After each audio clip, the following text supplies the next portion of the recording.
illallah wa asyhadu anna Muhammadar Rasulullah. Pertama-tama dan yang paling utama, marilah kita panjatkan puji dan syukur kita kepada Allah Subhanahu wa taala yang telah memberikan berbagai macam kenikmatan kepada kita sehingga kita bisa berkumpul di acara rapat rutin bulanan Alam Nusantara. Shalawat beserta salam marilah kita limpah curahkan kepada Nabi Junjungan kita Habibana wa Nabiyana Muhammad sallallahu alaihi wasallam. Tak lupa kepada para sahabatnya, tabi'atnya hingga sampailah kepada kita selaku umatnya yang insyaallah akan senantiasa menjalankan ajarannya. Oke, sebelum kita mulai kegiatan hari ini, marilah kita membaca basmalah bersama-sama. Bismillahirrahmanirrahim. Oke, mungkin biar semangat kita nyanyi dulu ya. Yeah. Yes, yang good morning itu loh. Kita absen dulu siapa yang belum hadir. Bunda udah tahu lagunya? Good morning ya. Good morning. Masih ingat ya?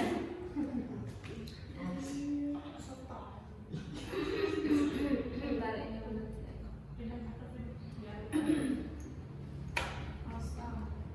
Sambil nunggu langsung dimulai ya. Siap, 1, 2, 3. Good morning, good morning. Nice to see your smiling face. Good morning to you and to me. Hello, yang lepas dulu. Hello, Bunda Vera. Hello, Bunda Silvi. Hello, Bu Yani. Hello, Bu Tika. Hello, Bu Yuli. Hello, Bu Aileen. Hello, Bunda Nanda. Good morning to you and to me. Good morning everybody, how are you? I'm fine. Good morning everybody, how are you? I'm great. Good morning to you. Good morning to you. Good morning everybody, how are you? I'm fine. Oke, hebat. Siapa yang dari yang lain? Terima kasih Bunda. Beda dari yang lain adjustment nih main dulu. Sekarang kita ice breaking dulu, boleh berdiri. Yes. Kita mau tepuk nyamuk. Mungkin pernah dengar ya, benar-benar pernah juga. Boleh berdekatan ya. Coba sekarang angkat tangan kanannya ke atas. Nah, tangan kirinya di sini. Samping sini. Nah, kalau saya bilang tepuk, kebalik. Nah, kalau saya bilang tepuk nyamuk, bisa? Bisa. Oke, sekali lagi tepuk nyamuk, tepuk nyamuk, tepuk nyamuk. Nah, sekarang tepuk nyamuk kanan. Mana tangan kanannya? Ke kanan ya, ke sini. Oke, ke sini ya. Kita coba. Iya, nanti pasti bingung kan? Tepuk nyamuk, tepuk nyamuk, tepuk nyamuk kanan. Sekarang tepuk nyamuk kiri, yang kanan di sini. Jangan yang ini ya, yang ini di sini. Oh, yang kanan. Oh, yang kanan. Nah, iya. Bisa? Bisa. Easy ya? Easy. Siap. Tepuk nyamuk, tepuk nyamuk, tepuk nyamuk kanan, tepuk nyamuk, tepuk nyamuk kanan, tepuk nyamuk kiri. Jauh nih kok ini.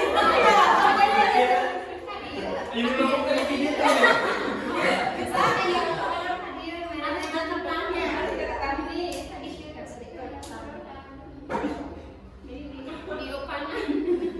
Bisa?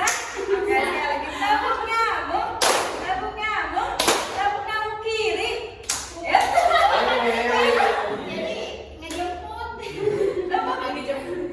nyamuk, tepuk nyamuk kanan, tepuk nyamuk kanan, tepuk nyamuk kiri, tepuk nyamuk. Bisa? Boleh. Tapi konsentrasi ya. Udah, gitu aja.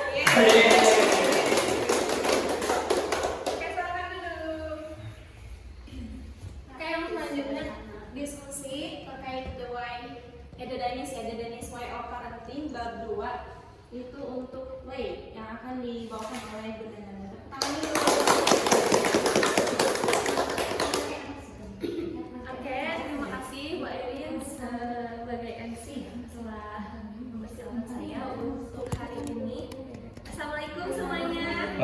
Waalaikumsalam. Selamat pagi, semoga kita semua selalu sehat dan bahagia ya. Amin. Oke, jadi pada hari ini Nanda mau sharing nih sama ibu-ibu, bapak-bapak semuanya. Kita mau bedah buku yang tentang Danish Way of Parenting ya. Nah, kebetulan hari ini kita akan bahas bab 2 dengan judul P untuk Play. Bukan P ngechat ya. P. Nah, ini P untuk Play. Artinya apa? Bermain. Oke, next. Nah, jadi ini di awal materi kita ada quotes dulu sedikit ya dari Tuan Rogers. Katanya quotesnya kayak gini. Bermain seringkali dianggap sebagai pelarian atau jeda dari kegiatan belajar yang sesungguhnya. Namun bagi anak-anak bermain adalah kegiatan belajar yang sesungguhnya. Nah, itu deh quotesnya. Bisa dipahami? Bisa. Enggak. Oke, kalau masih belum paham, next dulu. Oke, nah ini adalah peta dunia ya. Jadi ini peta dunia yang divertikalkan. Nah, kira-kira ada yang tahu nggak sih ini negara mana aja? Nah, jadi negara ini tuh ceritanya adalah negara yang paling bahagia. Orang-orang yang paling bahagia itu tinggal di negara ini. Ada yang tahu negara apa aja ini? Di mana? Salah satunya deh. Boleh salah satunya deh, boleh tebak. Denmark. Terus Finlandia. Terus Indonesia dong. Paling menyenangkan. Amerika. Oke, ada yang bisa tebak gak yang Finlandia yang mana? Tadi ada bilang Amerika yang mana? Ada yang bilang Indonesia yang mana? Yang lovenya kuning, ungu, atau yang Tosca? Ada yang tahu gak kira-kira? Tosca. Yang Tosca apa? Finlandia. Yang ungu? Denmark. Yang kuning? Indonesia. Oke, next slide. Nah, jadi ternyata ranking 1 negara paling bahagia di dunia itu adalah Finlandia dengan skor indeks kebahagiaannya 7.804 poin. Nah, Finlandia ini yang lovenya warna Tosca. Jadi negaranya di sebelah situ ya. Oke, kira-kira ada yang tahu ranking 2 negara apa? Denmark. Coba next. Nah, betul. Jadi dapat beng-beng. Beng-bengnya nggak kelihatan. Oke, jadi yang kedua itu Denmark. Nah, skor indeks kebahagiaannya itu 7.500 poin. Nah, kira-kira ada yang bisa tebak yang nomor 3 negara apa? Ada yang tahu? Oke, next.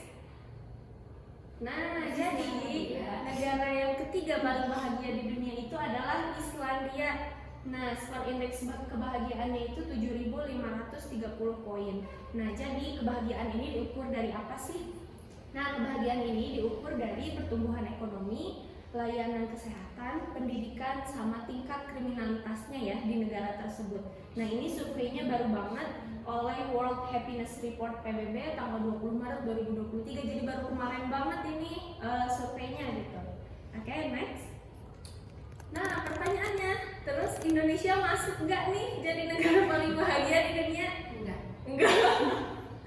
Pesimis banget sih ibu. Oke, ada yang tahu Indonesia masuk nggak? Enggak. Kayaknya ketiga terakhir. Kamunya. Negara tersatu ya. Oke, next Ael.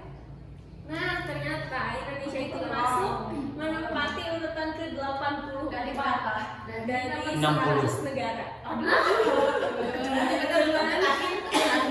Dengan skor indeks kebahagiaannya 5.277 poin.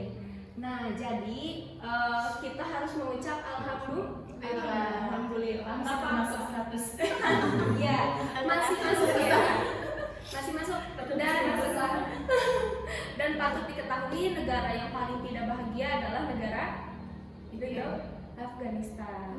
Nah, jadi kita harus bersyukur ya negara kita masih masuk ke dalam ranking kebahagiaan di dunia ini. Oke. Next lagi. Oke. Nah, kira-kira kita nih sebagai orang dewasa berapa kali sih kita pernah dengar ada orang tua atau orang dewasa yang udah punya anak bilang Sabtu ini anak saya mau main? Ada yang pernah dengar nggak orang orang tua ngomong kayak gitu? Ada, sering. Kira-kira bermain kayak gimana tuh? Jalan-jalan. Iya, Jalan-jalan, terus ke mall gitu ya? Oke. Nah, next lagi. Nah, jadi konteks bermain di buku Danish Way of Parenting ini adalah katanya bermain itu adalah bermain yang bebas bagi anak, bukan bermain yang ditentukan oleh orang dewasa. Misalkan hari ini kita main ke sini, hari ini kita main ke situ. Nah, jadi ternyata definisi bermain di buku Danish Way of Parenting ini adalah bermain bebas di mana anak-anak bebas menentukan mereka hari ini mau main jam berapa, mau main kemana, dan mau main apa gitu. Nah, terus kadang kan kita juga sering dengar ya, sering dengar orang tua yang bilang, nah itu sering kali banyak orang tua yang bilang, ngapain sih main, buang-buang waktu aja, mendingan belajar misalkan, atau mendingan les. Nah, kita sering ya dengar orang tua bilang gitu. Tapi kira-kira itu benar nggak sih pilihan terbaik buat anak kita? Apa benar kalau main itu buang-buang waktu, nggak ada faedahnya? Nah, coba next. Nah, jadi di buku ini ada penelitiannya, beberapa ahli melakukan penelitian di Amerika Serikat. Katanya dalam 50 tahun terakhir jumlah jam anak-anak diperbolehkan bermain itu telah menurun secara drastis daripada 50 tahun sebelumnya. Nah, kira-kira ada yang tahu nggak sih kenapa penyebabnya bisa turun gitu jam main anak-anak? Teknologi. Ada yang tahu lagi? Bising-siunan.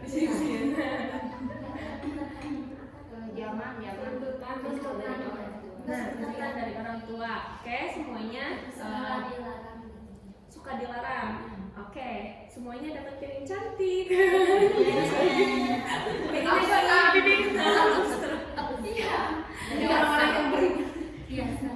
Next lagi. Next. Iya. Oke, nah jadi yang tadi disebutin itu sudah tepat. Jadi kenapa bisa terjadi? Ternyata yang pertama itu karena teknologi. Jadi anak-anak tuh semakin kesini mereka semakin lekat sama teknologi seperti TV atau handphone. Nah, yang tadi ya yang udah Nanda jelaskan, kalau konteks bermain di sini adalah bermain aktivitas fisik atau bermain yang ditentukan oleh anaknya sendiri, tidak ditentukan oleh orang dewasa. Nah, ternyata menurun karena teknologi. Jadi anak lebih senang, ya udahlah mending nonton YouTube daripada keluar. Ya udahlah mendingan nonton TV aja. Nah, seperti itu. Terus yang kedua, takut anak terluka. Kita sering ya ketemu sama banyak gitu orang tua yang kadang overprotective ke anaknya, bahkan nginjek tanah pun nggak boleh. Iya, betul. Ada ya, kita sering temui. Ada kan orang tua yang seperti itu. Nah, ternyata banyak juga nih semakin kesini orang tua yang seperti itu. Terus yang ketiga, keinginan mengembangkan anak. Nah, yang tadi ya disebutkan oleh Bu Airin, jadi semakin kesini anak-anak tuh malah semakin banyak tuntutan dari orang tua, harus ikut les ini, les itu. Bahkan misalkan dalam seminggu itu cuma punya waktu free di hari Minggu aja misalkan, atau bahkan hari Minggunya aja udah penuh sama les. Jadi kosongnya itu malam doang buat tidur. Tapi benar nggak sih sebenarnya kan ada orang yang bilang ya ini kan demi kebaikan anak kita buat di masa depannya supaya sukses. Tapi kira-kira itu pilihan terbaik gak sih buat anak kita? Nah, oke, next. Nah, jadi ternyata ini saya kutip dari klikdokter.com. Ini artikelnya dibikin oleh Dr. Septriani Timurtini. Nah, menurut beliau itu, jadi dari penelitian jurnal-jurnal yang beliau pelajari, menurut para ahli, justru anak-anak itu dari usia golden age ya, usia golden age itu dari 0 sampai 6 tahun itu minimal dalam satu hari itu harus ada waktu main bebas selama 3 jam. Itu minimal. Iya, minimal. Jadi mereka tuh harus punya waktu main bebas selama 3 jam, bukan ditentuin orang dewasa ya. Jadi bebas mereka mau melakukan apapun. Itu minimal 3 jam. Nah, buat mainannya itu bisa dengan bermain dengan mainan, terus bisa aktivitas fisik, bermain di luar ruangan, atau bermain peran. Kita sekalian ya kayak anak-anak daycare di belakang. Saya suka mendengar nih dari atas dia sengaja main ibu-ibuan. Ini yang jadi dokter, ini yang jadi ayahnya, si ini yang jadi ibunya. Nah, itu ternyata bagus banget buat anak-anak dan mereka harus main seperti itu. Itu kenapa? Supaya imajinasinya semakin bagus gitu. Jadi itu merangsang otaknya juga secara tidak langsung. Oke, next. Nah, jadi pertanyaannya, apakah kita terlalu memprogram hidup anak-anak? Nah, jadi yang sering kita definisikan sebagai orang dewasa bahwa sukses adalah sukses. Sukses itu adalah sesuatu yang bisa diukur, misalkan kekayaan. Terus apa lagi? Ada yang tahu? Karir. Nah, terus selain karir ada lagi? Nah, kurang lebih seperti itu ya. Biasanya kalau kita orang dewasa tuh mengukur sukses dari situ, dari karir, kekayaan, atau yang terlihat lah yang bisa diukur. Tapi benar nggak sih kalau sukses itu cuma dari aspek karir, pendidikan, dan harta aja? Nah, oke, next lagi. Nah, gimana kalau misalkan di Danish Way of Parenting ini kita dikasih tahu bahwa bermain itu mengajarkan anak justru untuk sukses? Kenapa ya bisa kayak gitu? Nah, karena ada dua faktor yang sangat-sangat penting mereka punya di kehidupan dewasanya nanti. Yang pertama ada ketangguhan, yang kedua ada mengelola emosi. Nah, jadi ketangguhan itu sudah terbukti menjadi salah satu faktor paling penting dalam memprediksi kesuksesan seorang anak. Bayangkan ya, kalau misalkan ada seorang anak yang sangat-sangat jenius, tapi dia tidak punya ketangguhan dalam menghadapi hidup ini. Bayangkan jika sudah dewasa akan seperti apa? Ada masalah sedikit, kolaps. Ada tekanan sedikit, kolaps. Nah, itu yang akan terjadi. Jadi penting banget anak-anak itu harus belajar ketangguhan ya dari sejak dini. Terus yang kedua, mengelola emosi. Nah, emosi ini nggak harus selalu dari melampiaskan amarah atau kesedihan ya, tapi bisa juga cara kita untuk mengelola stres. Itu. Jadi kemampuan menghadapi stres itu adalah kunci untuk hidup sehat pada orang dewasa. Nah, contoh nih kita ini yang sudah dewasa, kita pasti pernah atau sering ya mengalami yang namanya tekanan, stres, pasti ada aja dong ya, mau dari rumah atau dari pekerjaan atau dari manapun, dari pertemanan, pasti ada yang namanya tekanan gitu ya, stresor itu pasti ada. Nah, jadi kenapa dari sejak kecil kita harus bisa mengelola emosi supaya sudah dewasa nanti kita bisa bagaimana caranya mengendalikan atau mengelola stres dan emosi kita nanti di masa yang dewasa yang akan datang. Nah, seperti itu. Oke, next lagi. Nah, boleh ditunjukkan dulu ya. Jadi ini aku punya video, Nanda punya video. Ini adalah Taman Jamnudi Play. Nah, ini adalah taman kanak-kanak di Denmark. Jadi namanya ini Forest Kindergarten. Jadi kebetulan ini TK-nya itu ada dekat di hutan yang ada di Denmark. Nah, jadi anak-anak ini punya konsep kegiatan belajar yang sangat menyenangkan dan mari kita lihat sama-sama ya. Boleh?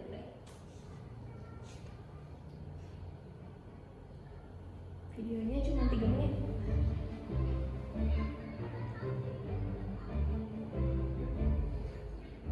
You have a lot of visitors come from overseas to see how you do things here. How do they react?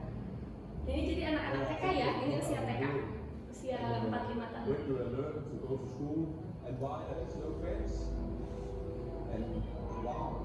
Nah, jadi ini gurunya menjelaskan bahwa anak-anak itu yang sekolah di Forest Kindergarten ini dibiarkan untuk bermain di hutan, bermain bebas, tidak ditentukan oleh gurunya harus main ini atau main itu.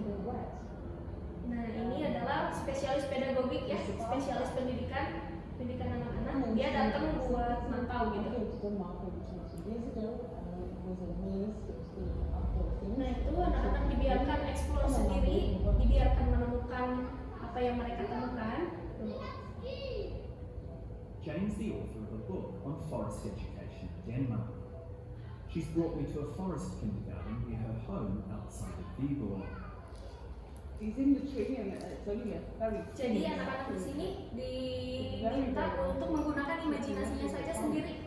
Kayak tadi ada anak yang bilang ini kapal. Nah, dia imajinasinya pohon itu adalah sebuah kapal gitu. opportunities to develop those physical skills. Jane runs outdoor education workshops for teachers and carers from around the world, including Australia. While we've been talking, the kids have moved on to their next activity. Nah, ini TK-nya benar-benar pinggir hutan banget ini. Kurang lebih ada 500 TK di Denmark yang kayak gini konsepnya. No, it's not dangerous. Nah, terus mereka juga dibolehkan untuk memegang pisau, bahkan boleh megang pisau. It's a tool. Nah, terus ditanya nih si gurunya ini sama mereka, emang nggak bahaya anak-anak buat megang pisau gitu? Nah, terus gurunya bilang, nggak akan, kenapa? Karena kita ngajarin mereka bahwa pisau itu bukan senjata, tapi pisau itu adalah sebuah alat. In fact, children should have the chance to be free. Tapi lihai banget gitu.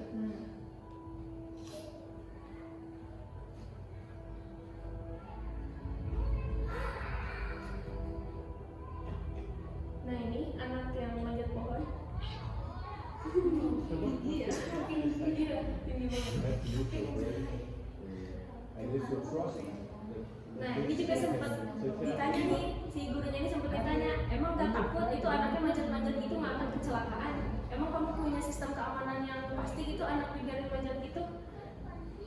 Nah, terus kata gurunya, pernah sih ada kecelakaan sekali, tapi ya udah masuk rumah sakit ya udah gitu selesai gitu aja. Jadi biarin aja, kasih kepercayaan diri ke anak.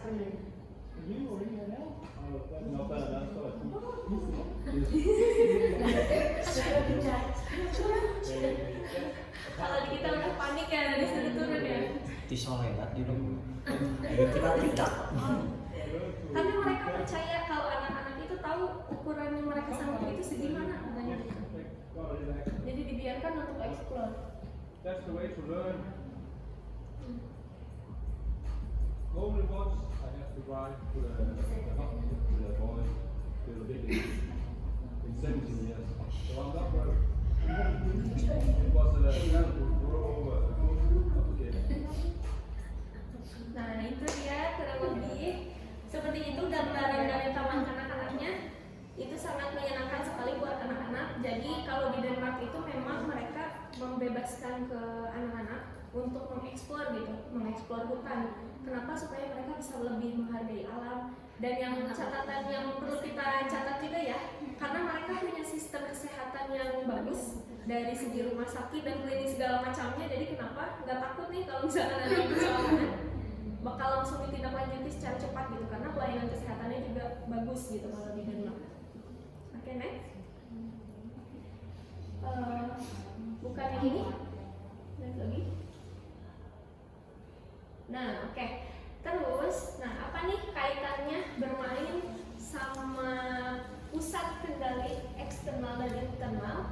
Nah, jadi gini ya, gimana kita tahu bahwa permainan bisa membantu? Nah, jadi riset telah berkali-kali menunjukkan bahwa anak-anak, remaja, dan orang dewasa yang mempunyai pusat kendali eksternal yang kuat cenderung memiliki kecemasan dan depresi. Mereka menjadi cemas karena percaya bahwa mereka hanya punya sedikit atau malah tidak punya kendali atas hidup mereka. Nah, jadi bermain bebas ini juga membantu buat membangun kepercayaan diri mereka bahwa hidup mereka ini dikendalikan oleh pusat kendali internal, bukan eksternal. Jadi pusat kendali internal itu adalah orang yang meyakini, contohnya saya dengan pusat kendali internal, saya meyakini bahwa apa yang terjadi di hidup saya itu ada di dalam kendali diri saya gitu. Meskipun misalkan di masa lalu saya punya peristiwa yang tidak menyenangkan, atau saya punya peristiwa parenting yang tidak menyenangkan, misalkan suka dicubit nih sama mama misalkan. Tapi karena di masa dewasa ini saya percaya bahwa pusat kendali diri saya ada di internal, jadi saya bisa memutuskan jika suatu saat nanti punya anak, saya tidak perlu melakukan hal tersebut. Jadi saya tidak dikendalikan oleh ibu saya bisa melakukan hal yang lebih baik gitu dari ibu saya. Nah, beda dengan anak-anak yang punya pusat kendali eksternal. Nah, nanti di masa dewasanya mereka itu bakal punya pemikiran bahwa hidupnya ini ditentukan oleh orang lain, nasibnya ini udah ditentukan oleh orang lain. Misalkan ada keluarga saya begini, ya udah saya mau pasrah, saya mau nggak bisa ngapa-ngapain. Nah, jadi maksud dari si PKM Forest tadi itu supaya membangun kepercayaan diri anak-anak, biar diri mereka itu yakin nanti di masa dewasanya mereka itu punya pusat kendali internal. Jadi apa yang terjadi di hidup mereka itu nggak akan bisa dikendalikan oleh orang lain. Nah, kayak gitu. Oke, next lagi, next slide. Next, Bapak moderator. Oke, selanjutnya, nah penting juga ya buat kita untuk memberi anak ruang belajar untuk tumbuh. Nah, seperti yang tadi di TK Denmark tadi, penting juga buat kita ngasih ruang ke anak-anak buat belajar dan tumbuh sendiri, gitu ya. Nah, jadi inti dari filosofi pengasuhan Denmark ini adalah konsep yang disebut proximal development. Apa artinya? Nah, artinya adalah perkembangan yang optimal. Intinya bahwa seorang anak itu memerlukan ruang dalam jumlah yang tepat untuk belajar tumbuh dalam zona dan jumlah bantuan yang tepat pula. Nah, jadi anak-anak itu butuh ruang untuk mereka biarkan belajar sendiri, dan ada juga ruang yang memang harus kita arahkan, yang harus kita bimbing. Jadi itu harus seimbang ya antara ruang pengarahan dan ruang membangun kepercayaan dirinya sendiri. Nah, ini ada salah satu contohnya, gambar yang ada di sini. Ini contoh anak yang baru pertama kali memanjat pohon. Nah, jadi pada awalnya mungkin anak ini bakal ketakutan ya, pasti bakal dipegangin dulu dong sama orang tuanya pakai satu tangan, pakai 5 jari. Tapi lama-kelamaan semakin anak itu semakin atas memanjat, maka kita akan mengurangi jari kita pelan-pelan kan. Jadi 4 jari, 3 jari, 2 jari, 1 jari, terus kita lepas. Nah, akhirnya dia bisa manjat pohon sendiri. Nah, itu ibaratin kayak parenting kita sama anak-anak yang diajarkan di buku Danish Way of Parenting ini harus seperti itu. Jadi ada di mana saat-saatnya kita harus membimbing dan mengarahkan, tapi ada juga saat-saatnya kita harus memberi kepercayaan kepada mereka bahwa mereka bisa melakukannya sendiri. Gitu. Next lagi. Nah, jadi intinya orang-orang Denmark ini, orang tua Denmark ini pada punya mindset dan pemikiran seperti ini katanya. Buat apa menjadi ahli matematika tanpa kemampuan untuk menghadapi jatuh bangunnya kehidupan? Nah, benar nggak ini? Kira-kira benar tidak? Betul. Nah, betul. Karena ya saya juga seringlah menemukan beberapa orang yang padahal jenius gitu ya. Dia punya kemampuan yang mumpuni, dia punya kemampuan yang hebat gitu. Tapi sayangnya dia tidak mempunyai mental untuk menghadapi jatuh bangunnya kehidupan. Karena kan namanya kehidupan tidak selalu di atas ya. Kadang ada di bawah, kadang kita biasa-biasa aja, kadang kita gini-gini aja. Nah, itu adalah skill yang penting bagi orang tua Denmark diajarkan kepada anaknya. Makanya kenapa di TK yang tadi mereka itu lebih fokus bukan ke akademik, tapi mereka lebih fokus ke bagaimana anak membangun sosial dengan lingkungan sekitarnya, bagaimana cara dia mengelola emosi, cara dia membuat keputusan, itu tuh diajarkan gitu, dibimbing, diarahkan, dan dibentuk sedari dini. Kenapa? Supaya di masa dewasa nanti dia siap untuk menghadapi jatuh bangunnya kehidupan gitu. Karena kan kehidupan gak ada yang tahu ya. Gitu. Oke, next lagi. Nah, ini juga ada sedikit quotes, katanya kebahagiaan sejati tidak hanya datang dari pendidikan yang baik. Gitu. Jadi seperti yang tadi saya juga udah sebutkan di awal-awal, meskipun contoh karir kita sukses, pendidikan kita tinggi, kita kaya, tapi kalau misalkan kita tidak bahagia, nah itu patut dipertanyakan sebenarnya apa yang salah gitu kan? Kenapa kita belum bahagia? Oke, next lagi. Nah, jadi terus hubungannya apa nih? Stres misalkan sama bermain, terus sama masa dewasa hubungannya apa? Nah, jadi aktivitas bermain ini sangat krusial katanya untuk bagaimana mengatasi stres. Karena di dalam bermain itu ada perilaku fight to fight. Misalkan kayak anak-anak lagi main kucing-kucingan nih, ada yang jadi kucing dan ada yang jadi yang dikejarnya. Nah, itu kan mereka tuh secara tidak langsung mereka tuh bakal memantik sistem saraf stresnya, itu tuh bakal kepancing. Kan kita kalau misalkan kejar-kejar suka tegang kan, suka takut ketangkep, takut jadi kucing. Nah, itu stres di otaknya itu aktif. Nah, itu tuh akan melatih mereka dari sekarang gimana caranya kalau misalkan nanti sudah dewasa menghadapi momen-momen seperti itu lagi gitu. Mereka akan bisa mengelola bagaimana jika menghadapi stres atau menghadapi sesuatu yang berbahaya. Nah, katanya seperti itu. Ketangguhan bukanlah diperoleh dengan menghindari stres, melainkan dengan belajar bagaimana menjinakkan dan bagaimana menguasainya. Nah, kayak gitu. Oke, next lagi. Nah, terus ini juga dibahas ya di buku Danish Way of Parenting yang bab play ini. Jadi ini adalah pencipta Lego, pencipta mainan Lego, tahu kan Lego tuh yang kayak gitu? Ada gambarnya. Nah, jadi si Lego ini didirikan oleh Kirk Christiansen di tahun 1950 yang awalnya hanya berupa usaha kerajinan kayu yang memproduksi mebel dan membantu rumah orang-orang. Nah, jadi beliau ini adalah tukang kayu, betul. Jadi beliau ini cuma tukang kayu, beliau ini cuma tukang kayu. Dan pada masa itu banyak banget lagi musim-musimnya main bebas. Jadi anak bebas gitu main apa aja, imajinasi kayak tadi ya, misalkan kayu jadi kapal. Nah, akhirnya dia kepikiran buat bikin sebuah mainan yang dia namain Lego. Nah, Lego ini adalah artinya itu singkatan dari Lego, kalau nggak salah artinya itu bermain dengan baik. Nah, jadi filosofinya kenapa dia bikin Lego, katanya Lego ini bagai sebuah blok bangunan untuk membuat kerajaan kebahagiaan pada masa depan. Jadi dia tuh pengen membuat sebuah mainan yang bisa bikin anak-anak berimajinasi gitu. Apapun bebas, nggak diatur oleh orang dewasa atau diatur oleh siapapun. Nah, kayak gitu. Dan sekarang Lego jadi salah satu mainan yang paling terkenal ya di dunia, di mana-mana paling terkenal. Oke, next. Nah, terus ini juga ada lagi Kompan, perusahaan mainan juga. Jadi yang tadi Lego itu orang Denmark ya, dia itu tukang kayu orang Denmark. Dan surprise-nya nih, dua orang ini dua-duanya laki-laki bukan perempuan. Jadi ternyata yang memahami parenting itu nggak harus selalu perempuan, tapi laki-laki juga harus ya. Nah ini satu lagi, ini adalah dari perusahaan Kompan.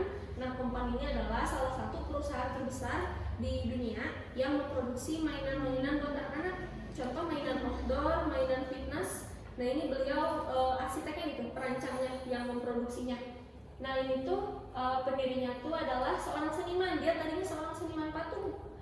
Nah pada tahun 1970 bernama Tom Linhart. Nah bahkan motonya aja let's play. Dia saking memahaminya gitu, kalau misalkan anak-anak itu yang memang sejatinya ya bermain gitu. Tugasnya itu ya cuma bermain aja. Nah sekarang ini websitenya, contoh websitenya kemarin saya buka-buka, besar banget. Jadi perusahaannya memang perusahaan besar dan sampai sekarang masih beroperasional gitu. Oke, next. Nah, jadi kenapa sih pentingnya bermain itu buat anak-anak? Kenapa sangat penting? Nah, jadi kehidupan sosial itu kan pasti penuh dengan tekanan ya. Namanya bersosialisasi ya pasti penuh tekanan. Kalau misalkan kamu punya masalah, jangan bersosialisasi, hidup aja sendiri gitu kan. Nah, karena kehidupan sosial penuh dengan tekanan, makanya anak-anak itu penting bermain permainan sosial. Karena permainan sosial itu bisa mendatangkan konflik ataupun kerjasama, betul? Betul. Oke, ketakutan dan kemarahan hanyalah sebagian dari emosi yang harus dipelajari dan diatasi oleh seorang anak agar dia bisa terus bermain. Nah, jadi ya mau nggak mau dong kalau mereka main bareng, pasti ada yang nangis, ada yang ngambek. Nah, itu biarkan saja mereka mengeksplor perasaan dan emosi itu gitu. Oke, next lagi. Nah, jadi ini adalah langkah-langkah yang dikasih oleh buku Danish Way of Parenting, tips-tips buat kita ya sebagai guru, sebagai nanti calon orang tua untuk bermain dengan anak-anak kita nih. Yang pertama ada matikan. Nah, matikan alat elektronik. Imajinasi adalah bahan yang penting. Jadi kalau di buku ini kita dihimbau untuk matikan HP atau matikan TV. Kita bermain saja bebas gitu menggunakan imajinasi kita. Misalkan kayak main serigala dan kelinci ya, itu kan pakai imajinasi ya, pura-pura jadi kelinci, pura-pura jadi serigala. Nah itu bisa kayak gitu. Terus ciptakan lingkungan yang memperkaya, lingkungan yang kaya akan sensori digabungkan dengan bermain. Misalkan kita mainnya di rumput atau kita main tangkap bola. Nah itu kan penuh dengan sensori ya. Jadi penglihatan, fokusnya dan motoriknya juga kan jalan ya. Nah itu kalau bisa kita gunakan permainan yang seperti itu. Lalu ada juga gunakan seni katanya. Jangan tunjukkan bagaimana melakukannya, cukup sediakan saja bahan-bahannya. Nah, sometimes kita juga kalau misalkan contoh ngasih cat air dan kertas ke anak, biarkan saja mereka mau bikin apa gitu. Kadang kita nggak usah ngasih arahan, coba bikin bunga, coba bikin ikan. Nah, coba sekali-kali kita biarkan saja mereka mengeksplor apa yang ada di pikirannya. Biarkan dia menggambarnya sendiri gitu, pakai cat air itu misalkan. Terus yang keempat ada biarkan mereka menjelajah di luar. Nah, ajaklah anak-anak keluar sebanyak mungkin. Jadi anak-anak itu justru main di luar itu katanya sangat-sangat bagus. Ya kayak tadi di TK Denmark. Jadi kali-kali kita ajak keluar lah anak-anak untuk eksplor lingkungan sekitarnya, untuk tahu lingkungan sekitarnya ada apa. Nah itu ya kayak di belakang ada mini zoo ya, Bapak. Anak-anak nggak apa-apa misalkan tiap siang dibawa main ke sana atau dikasih makan, ngasih makan hewan, itu bagus banget buat anak-anak. Kenapa? Karena mereka juga harus eksplor gitu, supaya tahu lingkungannya seperti apa. Mereka bisa menghargai alam, hewan, nah itu juga penting ya. Next. Oke, terus yang kelima ada bermain dengan anak usia yang berbeda usianya. Nah ini contohnya kayak di daycare ya, di TK pun sama kan, karena nggak seusia semuanya ya. Nah, cobalah mencampur anak dengan anak yang berbeda usianya. Nah, ini kalau yang saya sering lihat di daycare, jadi itu tuh sangat bagus gitu mencampur usia anak tuh. Kenapa? Karena supaya dia bisa memposisikan dirinya kapan dia harus mengalah, kapan dia harus menjaga adiknya. Nih kayak misalkan ada yang anak kecil, kalau dengan ini dia jadi bungsu, tapi kalau sama anak yang ini dia jadi yang paling besar. Nah, jadi itu secara tidak langsung bakal melatih emosinya dan melatih ininya ya, otaknya gimana nih kalau misalkan main sama ini harus gimana ya, kalau main sama ini harus gimana ya. Nah kayak gitu. Terus yang keenam, biarkan mereka bebas dan luapkan rasa bersalah. Mereka tidak memerlukan aktivitas yang dipimpin oleh orang dewasa atau mainan yang spesifik. Jadi biarkan aja yang main sendiri. Terus yang ketujuh, bersungguh-sungguh, jangan takut untuk terlihat lucu. Nah jadi kata di buku ini, kalau misalkan kita main sama anak-anak itu harus bersungguh-sungguh, harus benar-benar. kelinci kita jadi serigala, ya harus benar kayak serigala, dimana menyeramkan lah, terus misalkan pura-pura bersuara seperti serigala, dan itu harus benar-benar jangan takut kelihatan lucu sama anak-anak gitu, jangan takut diketawain atau apa, ya memang kita harus sungguh-sungguh gitu. Terus yang kedelapan, biarkan mereka bermain sendiri juga. Nah ini sama ya kayak yang tadi yang nomor 6, biarin aja mereka main sendiri, itu sangat penting buat mereka. Next lagi. Nah, buatlah rintangan. Biarkan mereka bebas bermain dan memanjat, menjelajah ataupun berkreasi. Nah, misalkan kayak kalau kita di belakang nih ada tanjakan, kita biarkan saja kalau misalkan mereka mau nanjak, mau mudun. Nah, itu bagi mereka itu sebuah tantangan. Anak-anak tuh suka banget sama yang namanya tantangan, manjat-manjat, terus gelantungan. Nah, kadang kita harus biarkan saja mereka melakukan itu. Kenapa? Supaya mereka bisa motoriknya ya, motorik kasar dan halusnya itu bisa kelatih gitu. Terus yang 10, ajaklah orang tua lain bergabung. Nah ini bisa kalau misalkan lagi kegiatan outbound ya, biasanya kan kumpul nih orang tuanya. Nah ajak aja bareng untuk bermain bareng gitu. Terus yang 11, hindari campur tangan. Nah hindari campur tangan terlalu cepat. Nah ini baru banget kejadian nih kemarin di daycare. Kebetulan saya lagi ke daycare, waktu itu lagi ngobrol sama Bunda Vera. Jadi ceritanya nih Mika itu nangis karena pengen mainan, dia megang mainan. Nah terus Zora, Razi, sama Seza itu bertiga di sini di pinggir, mereka tahu Mika itu nangis karena nggak ada mainan. Mikanya kan kayak gini. Mereka bertiga diskusi di situ, nggak saya samperin, saya biarin dulu. Mereka bertiga ngeriung kayak gini, ngobrol dulu. Nggak tahu saya mereka ngobrolin apa. Nah pada akhirnya setelah beberapa lama tuh mereka ngobrol, akhirnya dikasih mainannya. Mika ini katanya, udah Mikanya berdiri lagi gitu nggak nangis. Nah kadang-kadang kita sebagai orang dewasa itu kadang nggak tahan ya kalau lihat ada anak yang nangis, hayang gara-gara disamperin gitu kan, atau pengen cepet-cepet dibereskan. Tapi justru kalau misalkan seperti itu, kita nggak ngasih kesempatan ke anak-anak untuk ngasih dulu mereka ruang untuk menyelesaikannya dengan mereka sendiri dulu gitu. Nah jadi kita juga harus bisa lihat ya situasi dan kondisinya, asal dipantau. Selama itu tidak membahayakan, ya sudah kita biarkan dulu. Nanti kalau misalkan sudah selesai, atau misalkan nih kayak waktu itu Mikanya ternyata nggak beres-beres nangisnya, baru kita samperin, kita tanya kenapa. Nah itu juga penting, katanya bagus untuk anak. Terus yang ke-12, bebaskan. Nah biarkan anak melakukan sesuatu dengan cara mereka sendiri. Nah ini sama juga ya kayak poin yang nomor 6 sama nomor 9. Nomor 8. Jadi bebaskan aja anak-anak, kalau misalkan lagi free time, biarin aja mereka mau main apa aja, mau main kemana aja, biarkan saja. Kita gak usah atur-atur dulu ya, biarkan mereka main dengan ruangannya sendiri. Oke, next. Nah, jadi berikanlah anak waktu dan ruang untuk sekedar berhenti dan mencium bunga daripada terburu-buru menyelesaikan target akademik selanjutnya. Fokuslah kepada experiencing the joy of learning, not getting a good grade. Jadi di usia yang golden age ini, bagi orang Denmark ini sangat-sangat krusial gitu ya, usia 0 sampai 6 ini. Makanya jadi mereka itu fokus aja, biarkan mereka merasakan gimana bahagianya belajar. Jadi fokus dulu ke proses mereka untuk belajar ya. Kayak kalau di Anca nih, gimana caranya mereka senang dulu sama baca, senang dulu sama berhitung. Baru nanti kita belajarnya pakai metode Anca yang sambil bermain. Jadi anak-anak gak akan stres, gak akan trauma sama yang namanya belajar gitu. Itu sebenarnya Anca udah bagus banget ya, udah masuk banget sama konsep Danish way of parenting, tinggal realisasinya. Nah jadi kenapa? Supaya anak-anak bahagia dulu belajar, senang dulu sama belajar. Oke, next. Nah ini terakhir ya, sebelum penutup ada quotes dulu. Happy kids grow to be happy adults who raise happy kids and so on. Jadi anak-anak yang bahagia tumbuh menjadi orang dewasa yang bahagia, yang nantinya akan membesarkan anak-anak yang bahagia juga dan seterusnya. Nah seperti itu. Oke, terima kasih. Cukup sekian. Baik, terima kasih kepada Bunda Nanda yang telah menyampaikan materi terkait bab 2. Mangga kepada ibu-ibu yang ingin bertanya atau diskusi terkait bab 2. Judulnya play ya. Judulnya play, Berkaitan dengan bermain.